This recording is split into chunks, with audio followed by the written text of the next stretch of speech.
Hello and welcome to my UFC 276 predictions. Let's kick this off with the main event, Israel Adesanya versus Jared Cannonier.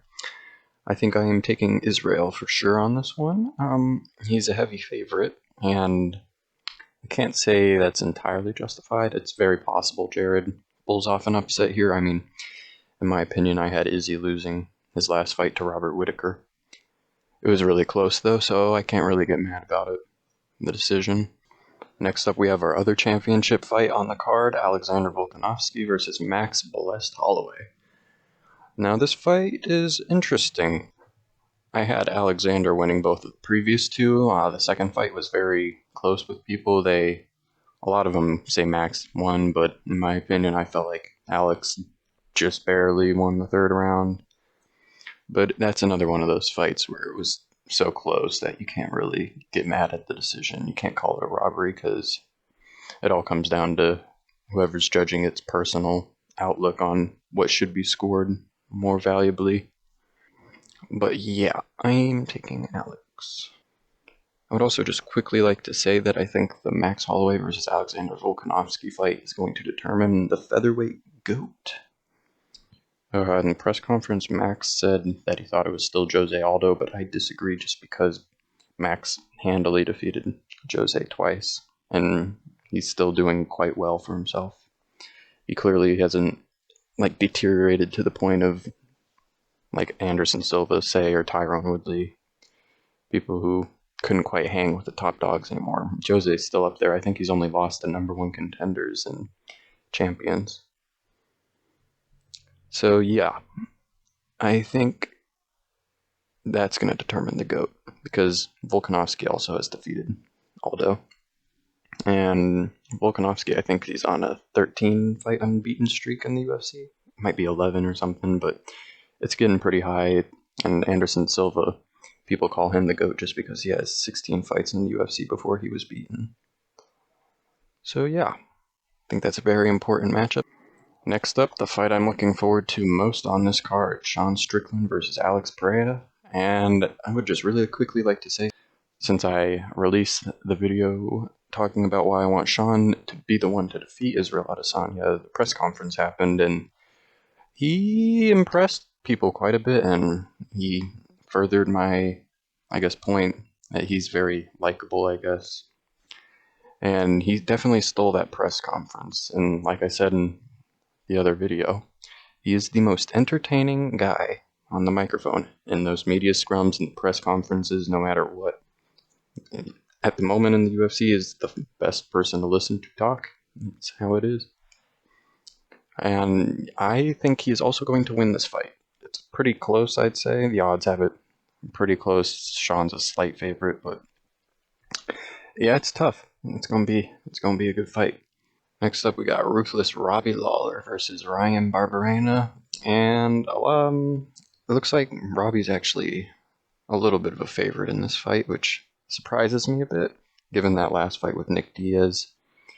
Like, the skills shown off in that fight were not very impressive, so I'm surprised Robbie is coming out the favorite, especially since Brian's coming off a 2-fight win streak, and one of them, his most recent, was actually over Matt Brown, who has been doing pretty well in the UFC recently, so yeah, I think Brian Barberena is going to get that one done. Next up, Pedro Munhoz versus Sugar Sean O'Malley. I'm taking Sean O'Malley just because I think the UFC are giving him a fight he can win.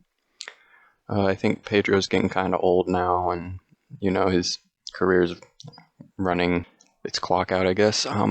He hasn't been finished before. I could see this going to decision. That's what I think most likely happens. It's possible Sean is the first person to finish him, just because of the age. The chin's the first thing to go, yada yada, but I take Sean O'Malley.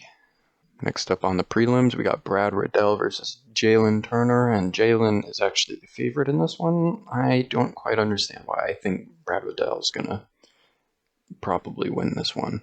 Then next up, we got Ian Gary versus Gabriel Green, and this is another one of those fights like Sugar Sean O'Malley's that I think UFC are kind of setting it up so Ian can win this fight pretty handily so long as he shows up. Not to say Gabriel Green and Pedro Munhoz can't win those fights. It's just they kind of had the cards stacked against them. But it's high risk, high reward. Not really, though. I guess it's low risk, high reward.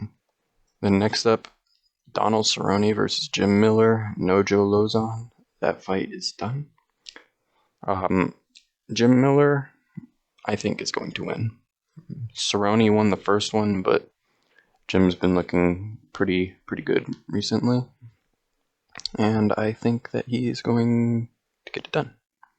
Brad Tavares versus Dricus du Plessis. I'm taking du Plessis. Brad Tavares is getting kind of old. And du Plessis is a young up-and-coming guy. He's had 2 fights, I think, 2 wins.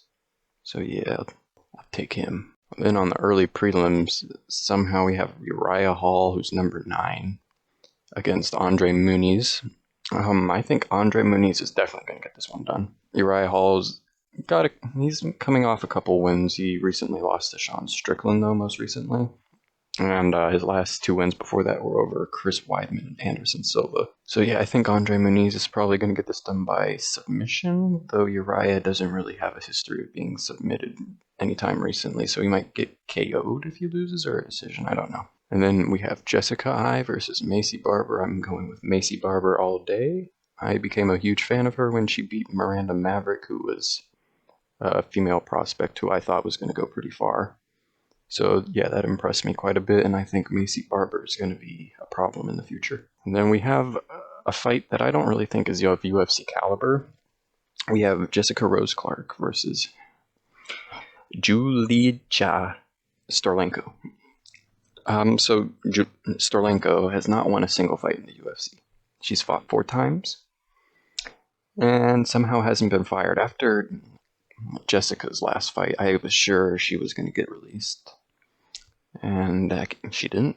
So yeah, this fight isn't quite UFC caliber, but you know, whatever. That'll wrap up the predictions portion of this. I would just quickly like to go over the overall card. I heard before this that it was a really stacked card, but I haven't actually looked at it until today. And I can definitely agree. This is a very stacked card, like I said earlier. Uriah Hall main eventing the early prelims, ranked number 9. Like, whoa. Looks like there's only 3 fights on this entire card that don't have ranked fighters fighting in it. That's pretty crazy. Only 3 fights without ranked people. It's a very important card. And yeah, this is a pretty important card, and I pray to God Sean Strickland wins over Alex Pereira so we can see him fight Izzy. That would be my wet dream. That'll conclude this. If you guys have anything you would like to add, maybe you disagree with me, go ahead, comment down below. Give me a subscribe, come on. I want it. And with that being said, you have a nice day.